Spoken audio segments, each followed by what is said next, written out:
नमस्कार दोस्तों, कालजयी तृतीया में आप सभी का स्वागत है। प्रस्तुत है सुभद्रा कुमारी चौहान द्वारा रचित कहानी एक्सीडेंट। आइए सुनते हैं। 6 बजने को 6 मिनट। कुसुम ने जल्दी से चाय का प्याला रख दिया। वह एक ही घूंट पी पाई थी। आकर देखा बरसाती में कार खड़ी थी, पर ड्राइवर का पता न था। उसने 1-2 बार हॉर्न दिया, फिर बड़ी तेज़ी से वह मोटर लेकर चल दी। ड्राइवर 1 मिनट के बाद आया। कुछ दूर पर कुसुम की कार धूल उड़ा रही थी। इधर से कुसुम की कार बहुत तेज़ी से जा रही थी। उधर से किसी और की गाड़ी ने रास्ता काटा। परिणाम यह हुआ कि चौरास्ते पर बिजली के खंभे से दोनों गाड़ियां टकराईं। दोनों ने बचाने का प्रयत्न किया, परंतु निष्फल।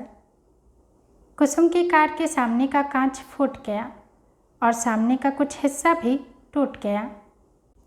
कार और वह अपना वेग खोकर मुर्दे की तरह पड़ी रह गई। कुसुम के सिर और माथे पर चोट आई।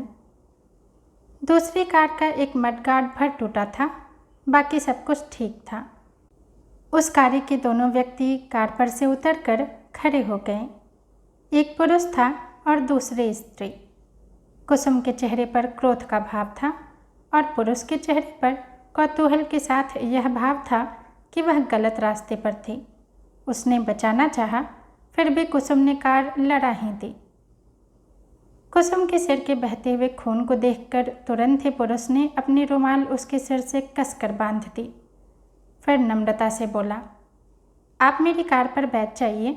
डॉक्टर के घर से आपके सिर पर पट्टी बंधवाने के बाद आप जहाँ कहेंगी मैं वहाँ पहुँचा दूँगा। खाक पहुँचा देंगे आप। कुसुम झुंझला कर बोली, मुझे 6 बजे कॉलेज पहुँच जाना था, वहाँ लोग मेरी प्रतीक्षा में होंगे। तो आप ही कुसुम देवी हैं? आपसे मिलकर प्रसन्नता हुई, पुरुष ने कहा। जी हाँ, मैं ही कुसुम देवी हूँ, धन्यवाद। और आपकी तारीफ? शिष्टाचार के तौर पर कुसुम ने पूछा। मैं हूँ प्राणनाथ सहगल, पुरुष ने उत्तर दिया। कुसुम जैसे चौंक उठी। प्राणनाथ? शराबी प्राणनाथ? दुराचारी प्राणनाथ? कुसुम ने आंखें उठाकर ध्यान से प्राणनाथ की ओर देखा। प्राणनाथ के विषय में तो उसने बहुत कुछ सुना है। यही वही प्राणनाथ है या कोई और? कुसुम के चेहरे से जैसे प्राणनाथ ने उसके अंदर के भावों को पढ़ लिया। वह बोला, इस शहर में प्राणनाथ सहगल नाम का एक ही व्यक्ति है और वह समाज में बहुत बदनाम है। वही मैं हूँ। किंतु इस समय आपको डॉक्टर के घर तक तो मेरे साथ ही चलना होगा। आपका खून बहुत निकल चुका है। चलिए। और कुसुम उसकी बातों का कोई उत्तर न देकर चुपचाप कार में जा बैठी। प्राणनाथ ने कुसुम को ले जाकर डॉक्टर के यहाँ पट्टी बंधवाई और फिर उसके घर छोड़ दिया। कुसुम उस दिन कॉलेज न जा सकी। इस घटना के कुछ दिन बाद एक दिन शाम को कुसुम का भाई, जो उससे 2 साल बड़ा था, बड़े गुस्से में आया और बोला, कुसुम, तुम बड़ी हो और समझदार भी हो। प्राणनाथ कितना बदनाम है यह तुम जानती हो। उसके साथ कार में बैठकर तुम्हें कहीं नहीं जाना चाहिए था। कुसुम ने कहा, पर भैया, जिस दिन मेरी मोटर लड़ गई थी उसी दिन मैं उसकी कार में डॉक्टर के घर गई थी और तो मैं कभी कहीं नहीं गई। खैर, अब इस बात का ध्यान रखना, उसके भाई ने कहा, और बात यहीं ख़त्म भी हो गई। पर संयोग की बात, उसके दूसरे ही दिन कुसुम अपनी कुछ सहेलियों के साथ पिकनिक पर गई। लौटते समय दूसरी लड़कियों को उनके मकानों पर उतारकर जब वह वापस आ रही थी तो ठीक प्राणनाथ के बंगले के ही सामने उसकी मोटर का पेट्रोल खत्म हो गया। कुसुम यह न जानती थी कि बंगला किसका है। उसके साथ कोई नौकर भी न था। लाचार उसे उस बंगले वाले से सहायता लेनी ही पड़ी। इसी मतलब से वह फाटक के अंदर गई।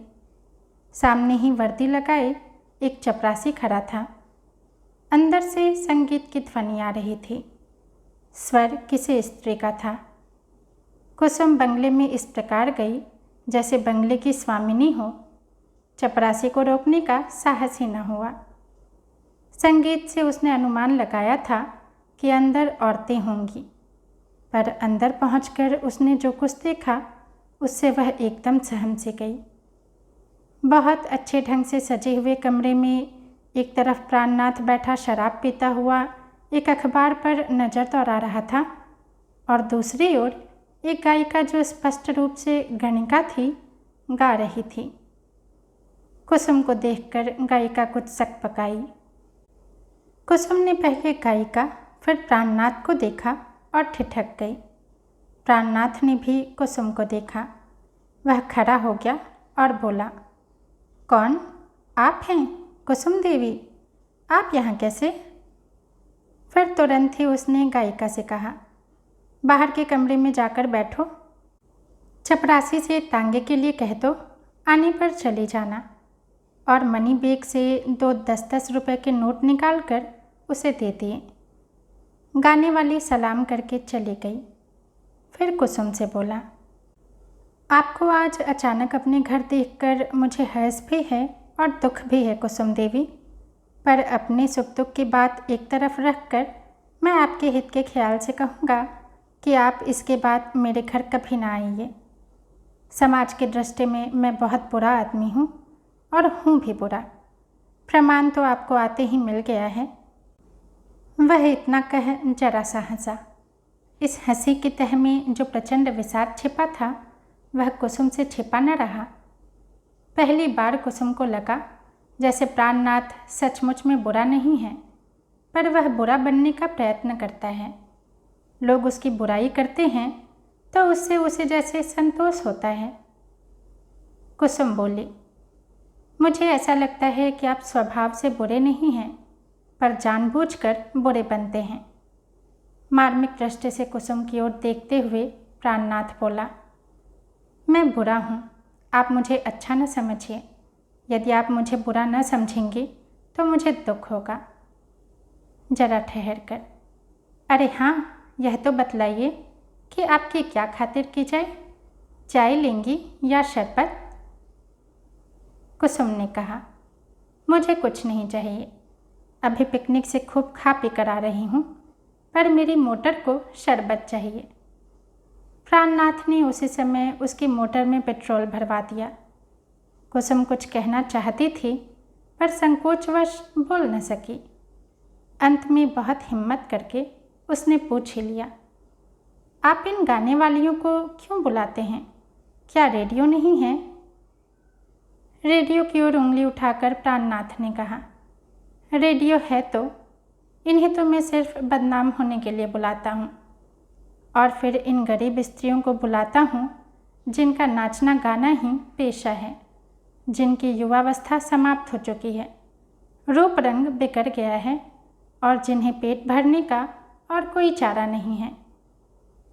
कुसुम ने पूछा, और शराब क्यों पीते हैं? अपने आप को मिटाने के लिए। रुपयों का और क्या करूं? प्राणनाथ ने विरक्ति के साथ उत्तर दिया, मैं इन दोनों बातों को नहीं पसंद करती। आपके पास बहुत रुपया है तो मुझे दे दीजिए, मैं उनका सदुपयोग करूंगी। अधिकार के स्वर में कुसुम बोली। फिर आप ही आप शर्मा गई। उसे चाहने न चाहने का अधिकार ही क्या है? प्राणनाथ हंस पड़ा। वह बोला, आप नहीं चाहती तो न होगा, पर आप मेरी चिंता क्यों करती हैं? मैं तो जानबूझकर मिट रहा हूँ और मिटने में ही मुझे संतोष है। पर इसका कारण क्या है? आग्रह के साथ कुसुम ने पूछा। कारण बहुत बड़ा है, जल्दी में मैं बतला नहीं सकूँगा। आप घर जाइए, रात हो रही है, आपके घर वाले चिंतित होंगे। कहते हुए स्वयं प्राणनाथ ने दरवाजे का पर्दा हटा दिया। कुसुम बाहर निकली, प्राणनाथ भी आया। कुसुम की कार बरसाती में ही खड़ी थी। इस कृपा के लिए धन्यवाद कुसुम देवी, प्राणनाथ ने कहा। मैं आपसे फिर मिलूंगी। कहते हुए कुसुम ने मोटर चला दी। घर पहुंचकर कुसुम कई दिनों तक सोचती रही। उसे प्राणनाथ जितना बदनाम था उतना बुरा न जान पड़ा। बात व्यवहार में वह बिल्कुल भद्र पुरुष था। उसकी बुराई करने वालों से प्राणनाथ ही उसे अधिक शिष्ट जान पड़ा। कुसुम सोच रही थी, कोई न कोई बात है, इसके जीवन में कोई ऐसी घटना घटी है जिससे वह बहुत दुखित होकर ही अपने आप को इस प्रकार मिटा रहा है, बदनाम कर रहा है। कुसुम ने सोचा मैं उसे पूछूंगी जरूर। और एक दिन शाम को कुसुम जब घूमने निकली तो उसकी मोटर अपने आप जैसे प्राणनाथ के बंगले की ओर मुड़ गई। बाहर चपरासी बैठा था। कुसुम को देखते ही दौड़कर उसने साहब को खबर दी। प्राणनाथ बाहर आ गया। कुसुम को देखते ही उसके मुरझाए हुए चेहरे पर कांति सी आ गई है। वह बोला, आइए, अच्छा हुआ आप आ गईं। आप उस दिन मुझसे 2 बातों के न करने का वचन ले गई थी। उस दिन से मैंने नहीं की, किंतु उन 2 बातों के सहारे मेरी संध्या कट जाती थी। अब तो शाम बहुत लंबी जान पड़ती है। बैठे बैठे अपने कृत्यों पर बिसरने के अतिरिक्त और कुछ नहीं रह जाता। मैं किसी के घर आता जाता भी नहीं। आपसे उन्हीं दोनों बातों की पुनरावृत्ति की आज्ञा चाहता हूँ। कुसुम हर्ष से उछल सी पड़ी। उसने कहा, सच? उस दिन से आपने शराब नहीं छोई और न किसी को बुलाया?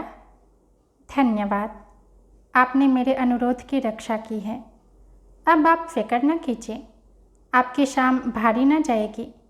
मैं उसे हल्की बनाने का प्रयत्न करूंगी। इसके लिए आपको धन्यवाद। पर आप आज भी तो किसी पिकनिक से नहीं आ रही हैं? नहीं, चाय पीऊंगी मैं, बनवाइए। प्राणनाथ ने रसोइये को बुलाकर चाय बनाने को कहा।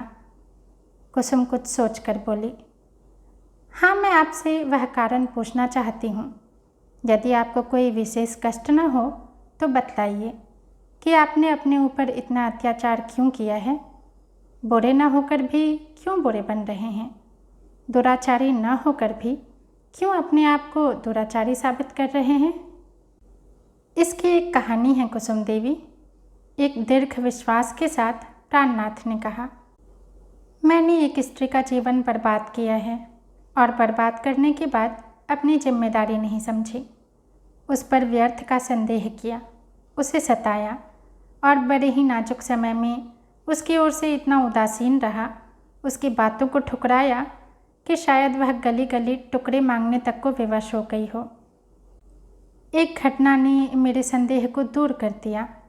मैंने अपनी गलती समझी और जाना कि वह बिल्कुल निर्दोष है। उसके साथ बड़ा अन्याय किया गया है। मैं उसे क्षमा मांगने उसे लाने के लिए गया, किंतु तब तक उसका वहाँ पता ही नहीं था। कहीं भी पता नहीं लगा। न जाने वह कहाँ गई। इस ख्याल से मैं बहुत सी औरतों के यहाँ गया हूँ कि न जाने कहाँ किस अवस्था में मुझे रुक्मिणी मिल जाए। मैं उसका अपराधी हूँ, कम से कम उससे क्षमा तो मांग सकूँगा। कुसुम ने कहा, बस बहुत हो चुका। आपने अपने ऊपर काफ़ी अत्याचार किया है। अब आप यह न कर सकेंगे। आपने एक स्त्री के साथ अत्याचार किया है, कष्ट मुझे भी हुआ है, पर आप अपने ऊपर जो अत्याचार करते हैं उससे भी मुझे कष्ट होता है। अच्छा, मैं आपको कल अपने घर चाय के लिए निमंत्रित करती हूँ। शाम को 5 बजे आ जाएंगे या कार भेजनी पड़ेगी? वैसे तो मैं आ जाऊँगा, पर आपके घर वाले इस बात को पसंद नहीं करेंगे। मेरा आना उन्हें अच्छा नहीं लगेगा। मेरे घर में कोई भी आपके खिलाफ नहीं है, कुसुम ने दृढ़ता से कहा। मेरे भैया जरा कुछ ऐसा वैसा कह रहे थे, पर मैंने उन्हें समझा दिया है। सभी आपसे मिलना चाहते हैं। कल आप आएंगे ना? जी हाँ, आऊँगा। ठीक 5 बजे। ठीक है, 5 बजे। दूसरे दिन कुसुम ने चाय के लिए बड़ी तैयारी की। बहुत तरह की मिठाइयाँ और फल इत्यादि मंगवाईं। कुसुम को पहले तो प्राणनाथ पर तरस आता था, अब वह उससे कुछ प्रेम भी करने लगी। उसने अपनी कुछ सहेलियों को भी बुलाया था। कुसुम अपनी सहेलियों से अनेक बार प्राणनाथ की चर्चा कर चुकी थी। वे सब प्राणनाथ के नाम के साथ ही घृणा का भाव व्यक्त करती थीं। कुसुम उन्हें दिखला देना चाहती थी कि जिस प्राणनाथ को वे शराबी, बदमाश और वासना के कीट समझती हैं, वास्तव में प्राणनाथ वैसा नहीं है। उसने निश्चय किया कि पहले वह प्राणनाथ का परिचय किसी को न देगी, उसके बारे में सबकी राय जान लेगी, तभी बतलाएगी कि वह कौन आदमी है। उसका भाई घर में नहीं था। बूढ़े पिता बच्चों की इस पार्टी में शामिल होने वाले नहीं थे। कुसुम ही थी जो कुछ थी, और उसकी माँ और सहेलियाँ थीं। उसकी सहेलियाँ पहले ही आ चुकी थीं। प्राणनाथ ठीक 5 बजे घर आया। प्राणनाथ बहुत गोरा और देखने में सुंदर था। कुछ देर इधर उधर की बात करने के बाद कुसुम ने अपनी परिचारिका भामा को चाय लाने को कहा। कुसुम देख रही थी कि उसकी सहेलियों में से कोई भी प्राणनाथ से जंगली जानवर या हवा की तरह नहीं डरती है, किंतु खुलकर स्नेह के साथ बातचीत कर रही है। एक दो ने तो चुपके से पूछा भी कि यह कौन है। कुसुम ने कहा, मेरे दूर के रिश्ते के भाई होते हैं। इसी समय भामा चाय लेकर आई। एक सुंदर से ट्रे में उसने चायदानी और प्याले वगैरह सजा रखे थे। मेज के बहुत करीब वह पहुंच भी न पाई थी कि एकाएक उसकी दृष्टि प्राणनाथ पर और प्राणनाथ की दृष्टि भामा पर पड़ी। एक क्षण तक दोनों ने एक दूसरे को देखा। अचानक भामा जैसे कांप उठी। उसके हाथ से ट्रे छूटकर धरती पर गिर पड़ी। चायदानी उसके पैरों के पास गिरकर फूट गई। प्याले दूर दूर तक कमरे में बिखर गए। भामा निर्जीव सी वहीं धरती पर बैठ गई। प्राणनाथ के मुंह से एक चीख के साथ निकल पड़ा, रुक्मिणी। और वे सब अपनी अपनी कुर्सी छोड़कर निर्जीव से पड़ी हुई भामा की परिचर्या में लग गए। दोस्तों, कहानी यहीं समाप्त होती है। यदि पसंद आई हो तो लाइक करें, कमेंट करें और चैनल को सब्सक्राइब भी ज़रूर करें। धन्यवाद।